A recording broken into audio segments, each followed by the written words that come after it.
warahmatullahi wabarakatuh. Innal hamdalillah nahmaduhu wa nasta'inuhu wa nastaghfiruh wa na'udzu billahi min shururi anfusina wa min sayyiati a'malina. May yahdihillahu fala mudilla lahu wa may yudlil fala hadiya lahu.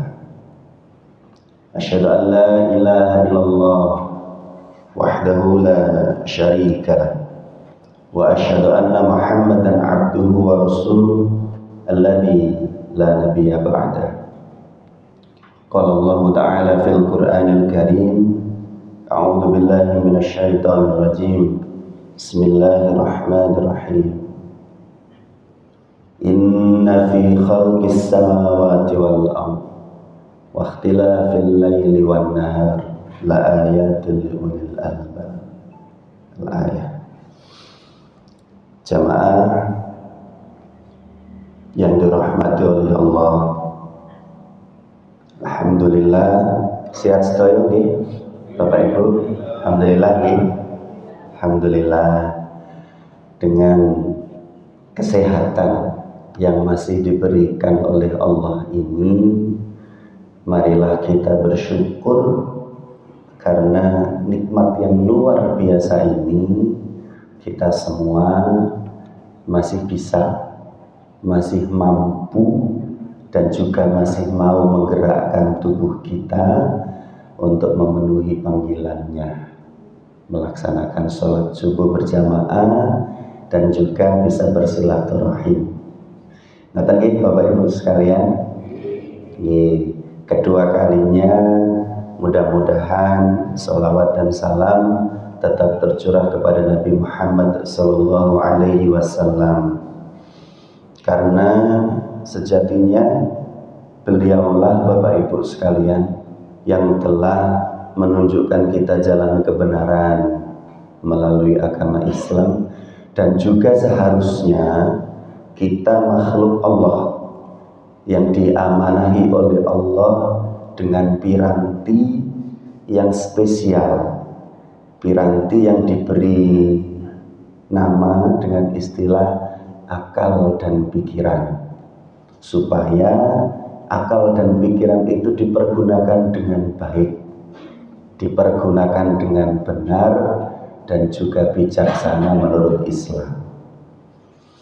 Bapak Ibu sekalian, ketika tadi kami menyapa sehat sedaya, alhamdulillah, tetapi sedikit ada ironi, ketika beberapa pekan ini kita melihat handphone kita masing-masing atau melalui televisi kita masing-masing, ternyata timeline atau berita-berita yang menghiasi masih banyak. Pekan-pekan ini kesedihan dan keperihan saudara-saudara kita yang ada di Aceh dan sekitarnya. Terjadi apa Bapak Ibu di sana? Musibah banjir. Bahkan tidak hanya banjir Bapak Ibu sekalian. Nanti kalau kita kupas lebih jauh, di situ banyak sekali hikmah, sekaligus cambuk pengingat dari Allah untuk kita semua. Tidak hanya untuk saudara-saudara kita di Aceh ataupun Sumatera. Bapak Ibu sekalian, tadi ketika kami berangkat dari Medoan Rungkut, lumayan jam 3 kurang 5 menit tadi kami berangkat, kok ya dingin, wadem banget Bapak Ibu sekalian. Napa maneh saderenge tilem Jawa, mriki nggih Jawa Bapak nggih. Tapi dingin itu rasanya kita masih bisa merasakan kenikmatan untuk beribadah Bapak Ibu. Tetapi apabila kita coba bandingkan dengan saudara kita yang ada di Aceh dan sekitarnya, yang terjadi mungkin kita belum tahu kondisi realnya di sana. Mungkin saudara-saudari kita yang ada di sana betul-betul mengalami kedinginan kedinginan karena tidak punya rumah lagi, karena tidak punya pelindung lagi, karena rumah dan sebagainya itu hancur atau hilang diterjang oleh air, lumpur, atau bahkan pohon-pohon yang ditebang luar biasa brutalnya. Nah, Bapak Ibu sekalian, terkait dengan ini, terjadinya kejadian di Aceh ini, mari kita jadikan renungan bagi kita semua. Renungan bahwasanya seandainya kita yang ada di sana, atau seandainya bencana itu terjadi di lingkungan kita, kira-kira kita apakah masih bisa nyaman beribadah seperti ini? Itu monggo pertanyaan bisa kita jawab sendiri-sendiri di dalam hati.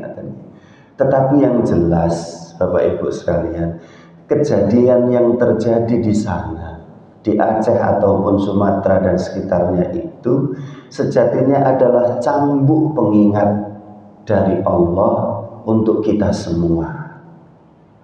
Insya Allah di sini mboten wonten nggih sing istilahnya menyangkal, Pak, itu kan bukan kesalahan saya, itu kan kesalahan orang-orang sana, kan kenapa harus disampaikan kepada kami, nanti kulo dikomplain ngoten nanti. Tinggal sudut pandangnya mawon Bapak Ibu.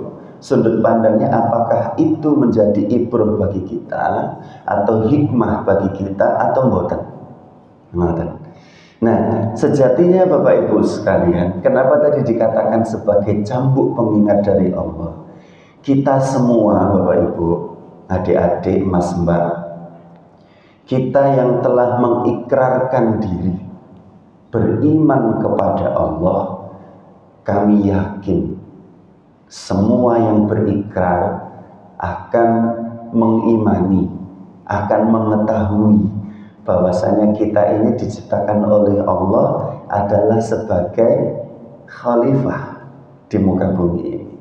Nah, sejatinya Bapak Ibu sekalian, ketika kita diminta oleh Allah sebagai khalifah, tugas utamanya tidak hanya memanfaatkan Bapak Ibu, tetapi juga harus menjaga, sehingga tidak ada ceritanya orang yang beriman dengan baik ketika dia paham bahwasanya dia diamanahi sebagai seorang khalifah yang tugasnya juga menjaga, tidak akan memiliki persepsi atau pemahaman saya akan mengeruk sebanyak-banyaknya, saya akan mengeksploitasi sebanyak-banyaknya tanpa memperhatikan kondisi lingkungan ataupun tanpa memperhatikan generasi penerus kita kelak, anak cucu kita kelak. Insya Allah manakala iman kita benar, insya Allah tidak akan seperti itu. Karena iman itu insya Allah kita sudah semua paham ya Bapak Ibu, ketika kita beriman itu harus diyakini dalam hati, diucapkan atau diikrarkan melalui lisan, dan yang paling utama tapi berat, diamalkan melalui perbuatan. Nah, konteks ini Bapak Ibu sekalian yang sebenarnya bisa mengantarkan kita, betulkah kita beriman. Nah, kemudian Bapak Ibu sekalian, di dalam surat Ar-Rum Allah itu menegaskan, tadi di rakaat kedua imam sholat membacakan Dhaharul fasadu fil barri wal bahri bima kasabat aydin nas, al-ayah, yang artinya telah tampak kerusakan baik di darat maupun di lautan, yang itu disebabkan oleh ulah manusia itu sendiri. Sehingga Bapak Ibu sekalian, semua kerusakan yang ada di alam ini sejatinya yang menyebabkan adalah sinten Bapak Ibu? Manusia. Karena hewan, pangapunten, karena hewan ataupun binatang tidak punya kemampuan merusak yang luar biasa dahsyat jika dibandingkan dengan manusia. Bakteri, pengurai sekalipun, yang dia bertugas, diciptakan oleh Allah bertugas untuk mengurai organisme yang sudah mati, itu pun tidak punya daya rusak jika dibandingkan dengan manusia. Tetapi apabila kita melihat manusia dengan hawa nafsunya, dia bisa mengerahkan alat berat sebanyak apapun, keruk sebanyak-banyaknya, tebang sebanyak-banyaknya, hisab sebanyak-banyaknya. Itulah manusia, Bapak Ibu. Mungkin bisa jadi di antara kita yang duduk di sini bukan pelakunya secara langsung, tetapi bisa tidak menutup kemungkinan kita berpotensi menambah atau memperparahnya, Bapak Ibu. Nah, sekarang saya ingin secara konkret ya Bapak Ibu. Bapak Ibu pangapunten, di sini wonten yang memiliki kendaraan listrik banyak buatan kinten-kinten. Mungkin wonten ya. Wonten yang nggak ada lebih dari satu. Bisa sepeda, bisa motor, bisa mobil. Nah, Bapak Ibu sekalian, seringkali ini pangapunten, kula boten promosi atau merusak promosinya orang. Tetapi Bapak Ibu, seringkali kita itu disuguhi dengan informasi yang tidak utuh. Seringkali kita dengarkan informasi atau iklan-iklan itu, mobil listrik atau kendaraan listrik adalah solusi dari ramah lingkungan. Tapi sebenarnya Bapak Ibu, itu boten. Bujui terus ya Bapak. Bujui. Sebenarnya ngeten, informasinya tidak disampaikan utuh. Kenapa kok ngoten? Saiki Bapak Ibu, kula tanglet, kendaraan listrik niku berarti mengandalkan nopo biar bisa berjalan? Listrik dari baterai untuk menyimpan listrik. Nah, kinten-kinten baterai itu diproduksi dari nopo Bapak Ibu? Nikel, litium, leres. Nikel litium itu bisa diproduksi dari nopo Bapak Ibu? Tambang. Keruk tanah sebanyak-banyaknya, kuasai lahan seluas-luasnya, keruk sedalam-dalamnya dan sebanyak-banyaknya untuk mendapatkan nikel dan litium. Maka yang terjadi Bapak Ibu, kerusakan yang luar biasa. Itu satu dari sisi memproduksi baterainya Bapak Ibu. Kedua, ketika mobil atau kendaraan listrik itu sudah jadi, baterainya sudah siap untuk menampung listrik, ketika kendaraan itu mau digunakan, maka harus dicas dulu. Leres nggih? Nah, ketika ngecas itu menggunakan listrik. Setahu kami di Indonesia, listrik itu dihasilkan dari apa Bapak Ibu? Batu bara. Batu bara dihasilkan dari apa Bapak Ibu? Tambang lagi. Keruk sebanyak-banyaknya, seluas-luasnya, sedalam-dalamnya. Double Bapak Ibu. Untuk mendapatkan baterainya, tambang, keruk sebanyak-banyaknya. Untuk ngecasnya, batu bara, keruk sebanyak-banyaknya. Maka double Bapak Ibu kerusakannya. Nah, sekarang kita bandingkan dengan kendaraan konvensional, tapi sanes cikar nih Bapak Ibu, yang menggunakan bensin. Kinten-kinten bensin itu didapatkan dari apa Bapak Ibu? Sanes. Pengeboran. Nah, ketika pengeboran mungkin tetap bisa merusak lingkungan, tetapi dia hanya mungkin di titik tertentu saja dia hisab.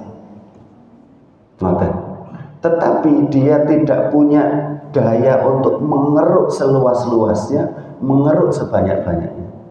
Memang tetap bisa jadi merusak lingkungan, tetapi konsekuensinya lebih kecil jika dibandingkan dengan yang mengeruk sebanyak-banyaknya tadi.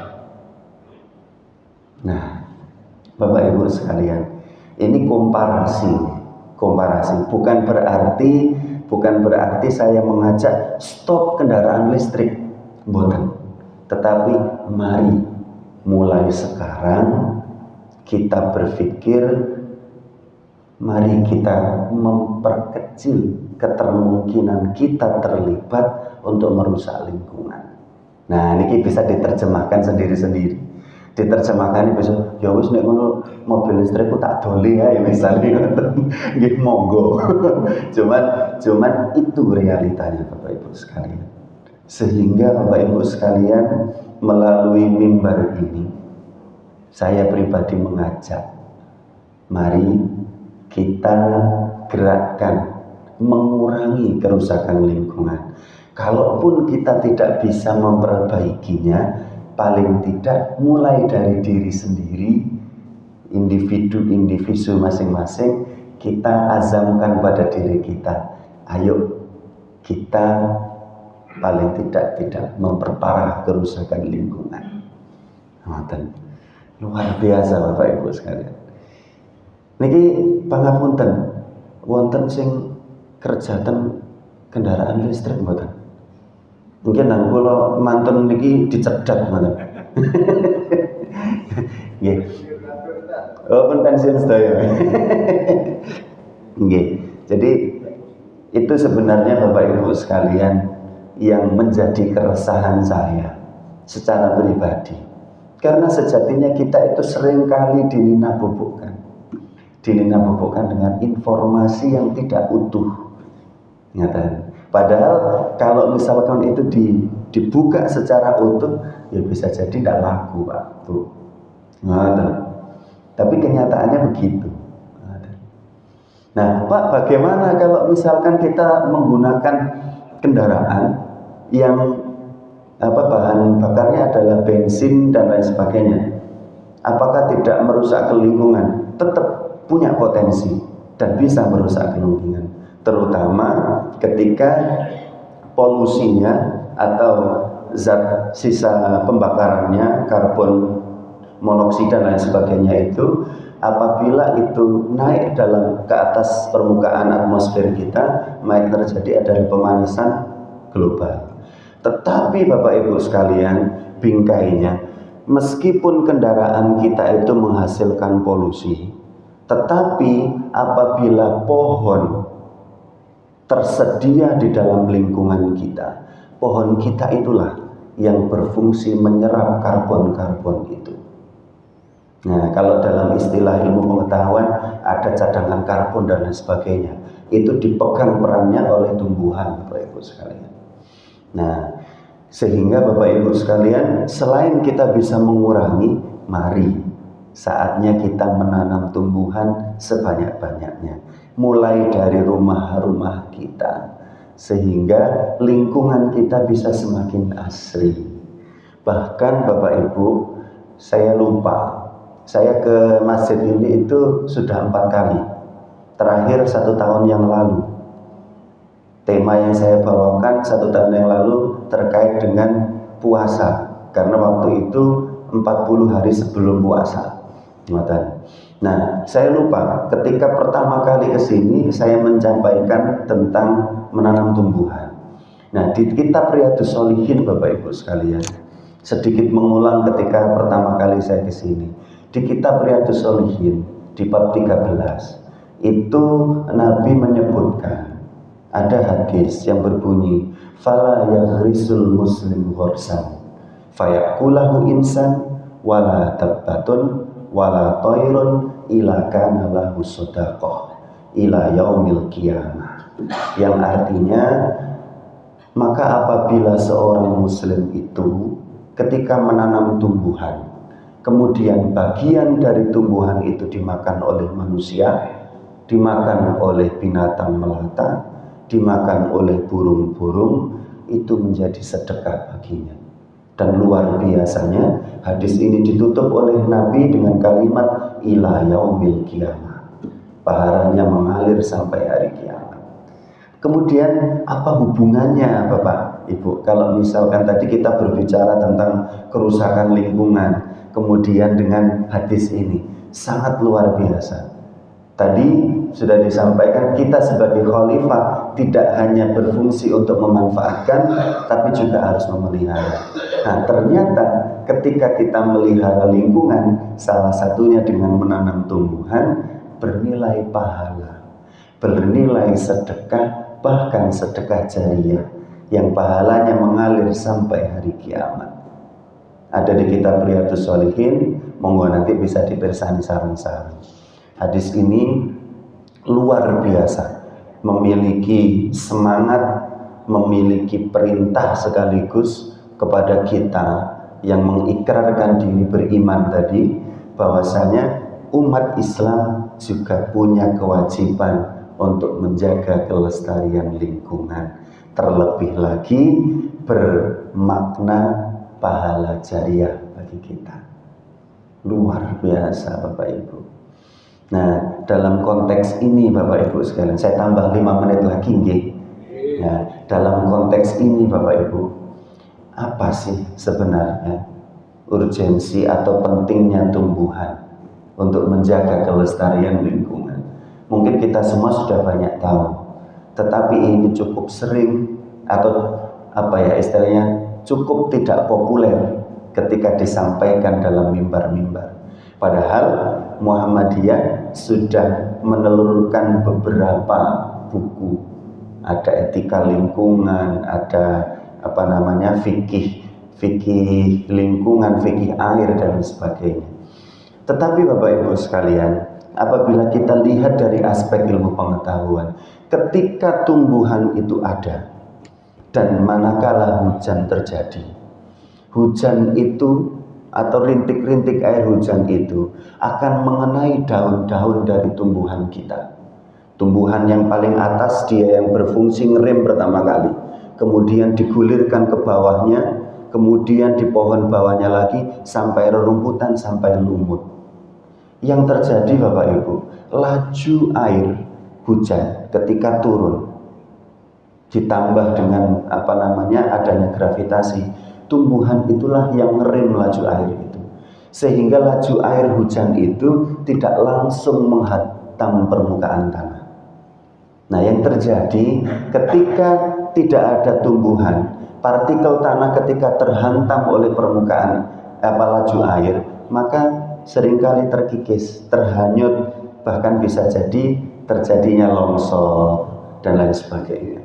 Kemudian dengan formasi akarnya, tumbuhan ketika terjadi hujan, air itu akan dialirkan melalui daunnya, tangkainya, batangnya sampai ke akar, disimpan di dalam tanah. Itulah fungsinya, bahwasanya tumbuhan itu erat kaitannya untuk menjaga kelestarian lingkungan dan mencegah bencana. Kemudian formasi akar, tunggang dan serabut, dia juga mengikat partikel-partikel tanah agar tidak mudah longsor dan lain sebagainya. Sehingga oleh karena itu Bapak Ibu sekalian, melalui momentum ini sekali lagi kami berpesan bagi kami pribadi dan juga mudah-mudahan bagi Bapak Ibu sekalian, mudah-mudahan menjadi kesadaran kolektif bahwasanya kelestarian lingkungan itu adalah kewajiban kita bersama. Dan mari kita berdoa, mudah-mudahan para pemimpin kita di negeri yang kita cintai ini memiliki wawasan atau kepedulian ekologis, kepedulian lingkungan, supaya tidak hanya berorientasi pada kepentingan-kepentingan eksploratif, yang penting mendapatkan keuntungan, yang penting mendapatkan kepentingan ekonomi, tetapi mari kita berdoa mudah-mudahan para pemimpin kita mampu memiliki pemahaman kelestarian lingkungan. Karena sejatinya Bapak Ibu, bukan lingkungan yang membutuhkan kita, tetapi kitalah yang membutuhkan kelestarian lingkungan. Karena itu Bapak Ibu sekalian, mudah-mudahan ini menjadi kesadaran kolektif bagi kita semua. Matur mawon Bapak Ibu sekalian, kurang lebihnya mohon maaf nggih, apabila dalam menyampaikan tadi sempat menyinggung, mudah-mudahan boten nggih. Terlebih lagi, Pak, aku wis kadung tuku mobil listrik, Pak. Lah sampean kei ceramah ngene lah, pengen ngedol misalnya. Itu pilihan mawon. Itu pilihan mawon. Monggo. Ngoten. Demikian nggih Bapak Ibu sekalian, undur maqala wala tandur manqal. Assalamualaikum warahmatullahi wabarakatuh.